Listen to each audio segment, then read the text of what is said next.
Tampok ang iba't ibang lokal na produkto at halaman sa Trade Fair 2024 sa Lipa City. Silipin yan sa report ni Denise Abante.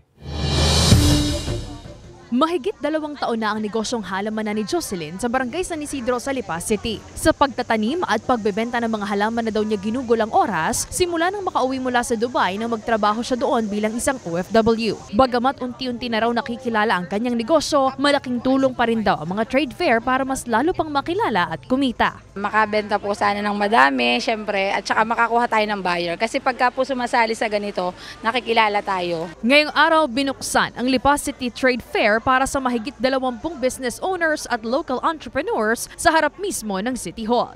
Ito'y combination ng effort ng agriculture, cooperative, and veterinary office. So yung mga products ng mga members nila, cooperative members, mga farmers natin, dito nila dinidisplay para din na makatulong tayo sa kanilang negosyo. At the same time ay yung mga namimili naman ay makita nila yung products ng Lipa. Yung iba talaga, world class yung kanilang mga products. Unfortunately, hindi lang talaga nila ma-market ng tama.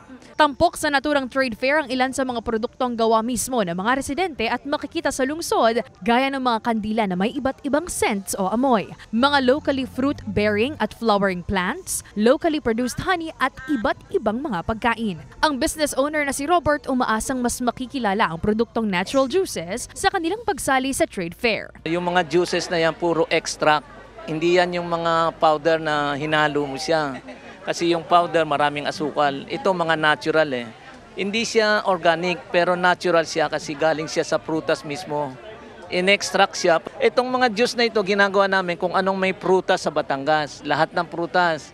Kasi tinutulungan namin ang mga farmers para sila ma-encourage. Dagsa naman ang ilang mga residenteng nais matimusan at bumili ng mga produkto sa lungsod gaya ni Andrea. Marami pong halimbawa po matitikman or malalaman po nila kung anong meron ang pinapabatid ng Lipa City. Marami pa pong mahihikayat na mga Lipenyo na makapunta dito since nagbo-booming pa po yung tourism industry. Patuloy naman ang panghihikayat ng lokal na pamahalaan at ang kilikin ng mga produktong lokal sa Lipa City. Sana po ay pasyalan nyo naman kami dito sa City Hall grounds para inyong matikman yung masasarap na pagkain ng mga taga-Lipa, malaman yung aming mga products na very proud kami as Lipenyo at makatulong din naman sa mga small and medium enterprises na sila ay magkaroon ng opportunity na ma-market nila yung kanilang mga products. Kasama si J. R. Manjares, Denise Abante, Balitang Southern, Tagalog.